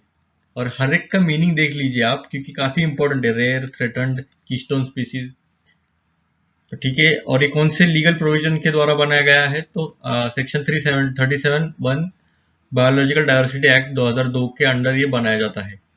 और जो स्टेट गवर्नमेंट है वो टाइम टू टाइम कंसल्ट करके लोकल बॉडी से वो नोटिफाई कर सकते हैं उनके ऑफिशियल गैजेट में, कि कौन से बायोडाइवर्सिटी इंपॉर्टेंस है एरियाज। अभी कुछ रेस्ट्रिक्शंस है क्या इस साइट में? तो ऐसा कुछ पर्टिकुलर रेस्ट्रिक्शन तो नहीं है, जैसे कि कोई कोई अगर लोकल जो रहेगी कम्युनिटीज उसके अंदर, तो उनके ऊपर तो कोई रेस्ट्रिक्शन नहीं है, तो उनका जो भी रहेगा वो उनकी जो क्वालिटी ऑफ लाइफ है वो एनहांस कर सकते हैं उसके अंदर। पर कुछ इलीगल तरीके से अगर कुछ हो रहा है तो फिर स्टेट घुस सकता है उसमें। तो एज ऑफ नाउ तो कुछ रेस्ट्रिक्शन तो नहीं है।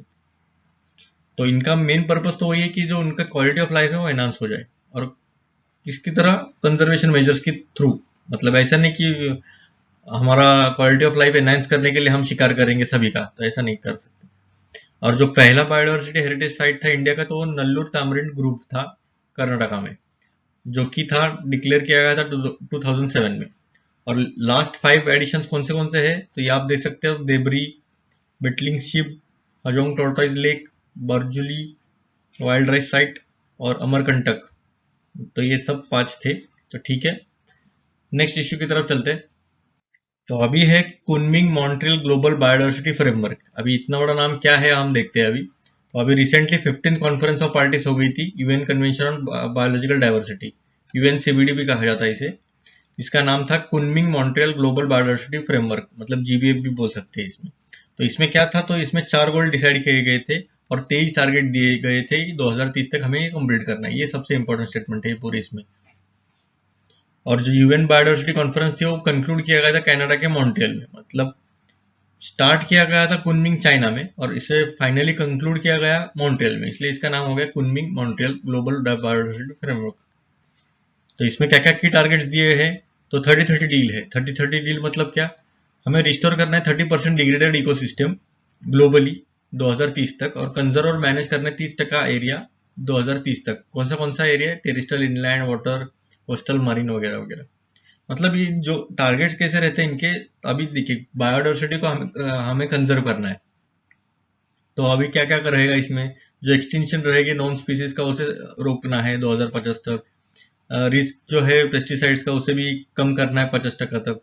फिर जो जो लॉस हो गया न्यूट्रिएंट्स का वो भी रुकाना है। फिर पोल्यूशन रिस्क कम करना है, ग्लोबल फुटप्रिंट जो कंजम्पशन है वो भी कम करना है। तो अभी हम देखते हैं जो 23 टारगेट्स है वो कैसे कैसे दिए है इसमें। तो decoding the 23 target set at COP 15। तो अभी टोटल 196 कंट्रीज ने ये साइन किया है हिस्टोरिक डील कि हमें प्रोटेक्ट करना है 30% of world for nature by 2030 तक, मतलब 30 to 2030 ऐसा याद कर सकते हो। इन मॉन्ट्रियल हो गया था ये। तो इसमें मेजर कैटेगरीज में डिवाइड किया है कि बायोडाइवर्सिटी के थ्रेट्स के लिए कौन से क्या क्या हमें कम करना है, फिर ह्यूमन रिक्वायरमेंट को सस्टेनेबल यूज थ्रू कैसे कर सकते हैं, और टूल्स और सॉल्यूशंस क्या रहेंगे इम्प्लीमेंटेशन और मेन स्ट्रीमिंग के लिए। तो इसमें से आप देख सकते हो बायोडाइवर्सिटी लॉस है, इफेक्टिव रिस्टोरेशन है, मैपिंग लिंकेजेस है, saving endangered species, wildlife species, alien species, tackling pollution, climate crisis, serving human ecosystem productivity, handling nature's contribution, biodiversity in urban fabric, sharing genetic resources, policy making, legal perils for business, making eco-friendly choices, biosecurity measures, removal of harmful incentives, biodiversity finance, technical cooperation, sharing knowledge, equal representation, gender based review। तो ठीक है, ये सब था, इतना 23 targets थे ये। तो हम देखते हैं अभी, ये सीबीडी काफी चर्चे में था, तो सीबीडी के रिगार्डिंग पूरे इन्फॉर्मेशन देखते हैं हम अभी। तो सीबीडी क्या है, तो एक लीगली बाइंडिंग ट्रीटी है जो कि कंजर्व करता है बायोडाइवर्सिटी को, और ये फोर्स में कब आया था, 1993 से ये फोर्स में है, और रेटिफाई किया था 196 नेशंस ने। ये सेट आउट करता है गाइडलाइंस जो कि कंट्रीज को प्रोटेक्ट कर, जो कंट्रीज के लिए इंपॉर्टेंट है प्रोटेक्ट करने के लिए बायोडाइवर्सिटी, सस्टेनेबल यूज और फेयर और इक्विटेबल बेनिफिट शेयरिंग के लिए। ये नगोया है, ये हम देखेंगे आगे। तो इसका सीबीडी का सेक्रेटेरिएट क्या है, मॉन्ट्रियल कनाडा में। और इसकी जो पार्टीज है, मतलब जो कंट्रीज है, वो हर रेगुलर इंटरवल्स को मीटिंग्स लेते हैं, तो इसे कहा जाता है कॉन्फ्रेंस ऑफ पार्टीज। और 2000 में एक सप्लीमेंट्री एग्रीमेंट हो गया था, कन्वेंशन बोल सकते, कन्वेंशन को आगे बढ़ाने के लिए। तो ये था, इसका नाम था कार्टाजीना प्रोटोकॉल ऑन बायोसेफ्टी। ये अडॉप्ट किया गया था 11 सितंबर 2003 में। तो इसका मेन मकसद यही था कि जो प्रोटेक्ट करना है बायोलॉजिकल डाइवर्सिटी को पोटेंशियल रिस्क से। कौन से पोटेंशियल रिस्क से, तो posed by living modified organisms. ये इंपॉर्टेंट है, कार्टाजीना ये याद रखिए, कार्टाजीना LMO, लिविंग मॉडिफाइड ऑर्गेनिजम्स, जो कि मॉडर्न बायोटेक्नोलॉजी से रिजल्ट होते हैं। और उसके बाद आया था नागोया प्रोटोकॉल, जो कि था एक्सेस टू जेनेटिक रिसोर्सेज को एक्सेस करने के लिए, और उसमें फेयर और इक्विटेबल शेयरिंग होना चाहिए बेनिफिट्स का, जो भी इसमें से अराइज होता है यूटिलाइजेशन का, मतलब ABS सिस्टम। नागोया का ABS ऐसा भी आ सकता है, मैच द फॉलोइंग, LMO किसके रिगार्डिंग है, नागोया किसके रिगार्डिंग है, या फिर दोनों पूछ सकते हैं कि किसके रिगार्डिंग है, तो ये CBD के रिगार्डिंग है। और नागोया कहाँ पे है, तो जापान में है, और ये COP 10 में इसे लाया गया था। 12 अक्टूबर 2014 में ये फोर्स में आया था, और अडॉप्ट किया गया था 2010 में। ये भी ऐसा या तक 2010 या 2003। और जो COP 10 था, मतलब यही नागोया का जापान में, तो ये 10 साल का फ्रेमवर्क बनाया गया था सभी कंट्रीज के लिए, जो कि बायोडाइवर्सिटी को सेव करने के लिए कहा गया था। इसे ऑफिशियली क्या कहा गया था, strategic plan for biodiversity 2011 to 20। इसमें 20 एम्बिशियस अचीवेबल टारगेट्स डिक्लेयर किए गए थे, जिसे कलेक्टिवली कहा जाता है IG टारगेट्स। ये इंपॉर्टेंट है, IG टारगेट्स अब याद रखिए, IG टारगेट्स। और इंडिया ने भी इसे इनेक्ट करने के लिए हमने बायोलॉजिकल डाइवर्सिटी एक्ट बनाया था 2002 में। तो ठीक है, अगला इशू देखते हैं हम। अभी इशू है कार्बन बॉर्डर टैक्स। जैसे कि नाम में है, बॉर्डर पे टैक्स लेंगे। किसके बॉर्डर पे, तो कार्बन के इमिशन पे टैक्स लेने वाले हैं ये। तो ये किसने प्रपोज किया था ये पूरा कंसेप्ट, तो ये EU ने प्रपोज किया है 27th एडिशन में, मतलब कॉन्फ्रेंस ऑफ पार्टीज में, शर्म अल शेख इजिप्ट, COP 27 बोल सकते हो आप। तो ये होता क्या है वो हम देखते हैं अभी। तो इसे दूसरा नाम भी बोला सकता है कि कार्बन बॉर्डर एडजस्टमेंट टैक्स। एक ड्यूटी ऑन इंपोर्ट्स रहता है based on amount of carbon emissions resulting from the production of the product in question. मतलब अगर समझो ये एक प्रोडक्ट है, तो इसे बनाने में कितना कार्बन एमिशन हुआ है उसके रिगार्डिंग इस पर ये टैक्स लगाएंगे। तो ये था कार्बन बॉर्डर टैक्स। तो इससे क्या होगा, प्रॉब्लम क्या है इसमें, तो इस बार हमने ये पूरी तरह से हमने इसे अपोज किया है। क्यों? क्योंकि जो ईयू है हमारा, यहाँ पे आप देख सकते हैं इम्पैक्ट ऑन इंडिया, इंडिया का थर्ड लार्जेस्ट ट्रेडिंग पार्टनर है ये। और समझो अगर ऐसा हो गया कि हर एक प्रोडक्ट के पीछे मतलब स्टील हो गया या फिर जो भी मटेरियल है जिससे कार्बन इमिशन ज्यादा होता है, और उसका अगर टैक्स बढ़ा के अगर इसका दाम बढ़ गया, तो इंडियन के जो गुड्स है वो भी, इसका भी प्राइस काफी राइज होगा, और जो इंटरनेशनल मार्केट है उसका जो कंपटीशन है वो काफी कम हो जाएगा। मतलब जो गुड्स रहेगी इंडिया के, तो वो लेस अट्रैक्टिव रहेगी बायर्स के लिए, और इससे श्रिंक डिमांड भी हो सकता है। तो इसकी वजह से हमने ये नहीं बोला कि हम नहीं करने वाले ये। तो ये था पूरा कार्बन बॉर्डर टैक्स। तो इसके ऊपर एक थोड़ा सा क्वेश्चन था, मतलब इसके ऊपर नहीं, मतलब यूपीएससी 2017 में कौन से एंगल से क्वेश्चन पूछ सकते हैं, इसके लिए मैंने ये क्वेश्चन डाला है। Broad based trade and investment agreement, तो ये क्या है, मतलब ये तो क्या है पूछा ही नहीं, ये सिर्फ बताया कि ये sometimes seen in the news. तो ये कौन से कंटेक्स्ट में है, नेगोशिएशंस हो गए थे इंडिया और कौन से कंट्री के बीच में, या फिर कौन से ऑर्गेनाइजेशन के बीच में। तो पहला था यूरोपियन यूनियन, गल्फ कॉपरेशन, फिर ओईसीडी, शंघाई। तो किस में था, तो आंसर था यूरोपियन यूनियन। झगड़े हमारे ज्यादातर यूरोपियन यूनियन से ही होते हैं। तो ठीक है, तो नेक्स्ट इश्यू की तरफ चलते हैं हम। तो अभी ये वन लाइनर्स है, मैंने 6 महीने के पूरे मंथली करंट अफेयर्स के अंदर से पूरा वन लाइनर जो भी इंपॉर्टेंट है वो मैंने किया है। अगर आपको कुछ भी आइडिया नहीं है कि क्या पढ़ना चाहिए, तो अगर आपने ये भी वीडियो देखा एनवायरमेंट का, इसको 2-3 बार रिवाइज भी किया, तो आपका एक कॉन्फिडेंस भी बूस्ट हो सकता है, और अच्छे कॉन्फिडेंस से ही अच्छा स्कोर हो सकता है इसमें, ये एग्जाम में। तो ठीक है, तो पहला वन लाइनर है, गोवा और दादरा नगर हवेली और दमन दीव, मतलब ये 3 तो नहीं है। तो ठीक है, ये पहले फर्स्ट हर घर जल सर्टिफाइड स्टेट और यूनियन टेरिटरी बन गए हैं कंट्री के। तो ये इंपॉर्टेंट था, हर घर जल। तो बाद में सेकंड न्यूज है, द न्यू एलिफेंट रिजर्व, जो कि है अगस्ता मलाई तिरुनेलवेली डिस्ट्रिक्ट तमिलनाडु में, जो कि 31st एलिफेंट रिजर्व रहेगा। तो ये नया एलिफेंट रिजर्व खुल गया है। और सबसे ज्यादा एलिफेंट्स कहाँ पे, तो कर्नाटका हाईएस्ट है, फिर आसाम, फिर केरला। तो एक नया कंसेप्ट आ रहा था, आर्टिक एम्प्लीफिकेशन। तो ये क्या है, तो इसे पोलर एम्प्लीफिकेशन भी बोला जाता है। ये कब होता है, जब अर्थ का जो एनवायरनमेंट है, मतलब जो एटमॉस्फेयर है, उसमें बहुत ज्यादा डिफरेंस आने की वजह से जो पोल्स का जो टेम्परेचर है वो काफी ज्यादा डिफर होता है, मतलब दोनों का जो टेम्परेचर डिफरेंस है वो ज्यादा बढ़ जाता है। उसके ये जो फिनोमेना है, ये टेम्परेचर चेंज की वजह से या फिर ग्लोबल वार्मिंग की वजह से हो जाता है ये। तो इसको आर्टिक एम्प्लीफिकेशन बोला गया है। उसके बाद आता है, यूनेस्को ने एक नया रिलीज किया है, वर्ल्ड वाटर डेवलपमेंट रिपोर्ट, जिसे नाम दिया है ground water making the invisible visible. तो ये आप याद रखिएगा, ये यूनेस्को द्वारा पब्लिश किया है, ये रिलीज किया है बोल सकते हो।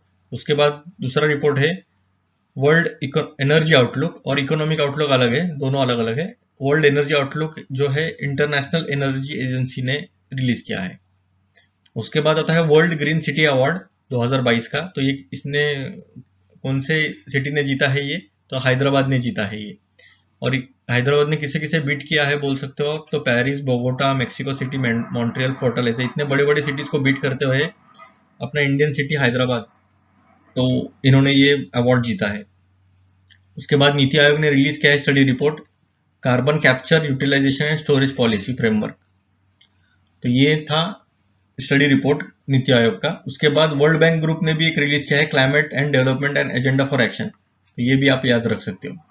उसके बाद FSSAI ने Himalayan yak as a food animal accept किया है, और ये हिमालयन याक जो है वो वल्नरेबल आता है कैटेगरी में। उसके बाद IUCN ने भी एक रिपोर्ट पब्लिश किया है, जिसे कहा गया है रिस्टोरेशन बैरोमीटर रिपोर्ट 2020। और एक नया रिपोर्ट भी टाइटल है and climate investment opportunities in India cooling sector. अभी ये लगेगा कि आपको कोई तो क्लाइमेटिक एजेंसी रहेगी, पर ये इसका किसने रिलीज किया देख सकते हो आप, वर्ल्ड बैंक भी क्लाइमेट के इशू में भी रिपोर्ट देता है। तो ये थे सब वन लाइनर्स। ये वीडियो बनाने में काफी ज्यादा मेहनत लगी है, क्योंकि ऑलमोस्ट 14 to 15 डेज मुझे लगे थे। तो ये काफी हार्डवर्क के बाद ये वीडियो बनते हैं, और इसको पूरा दिन जाता है इसको रिकॉर्डिंग और एडिटिंग करने में। तो ठीक है, तो इसकी जो PDF है मैंने टेलीग्राम लिंक पे डाल दी है, यहाँ पे आप देख सकते हो, नीचे डिस्क्रिप्शन में टेलीग्राम की लिंक दी है मैंने। तो इसे लाइक और शेयर कर दीजिएगा आपके दोस्तों में, और सब्सक्राइब कीजिएगा, आगे ऐसे भी वीडियोस आते रहेंगे। ठीक है, थैंक यू।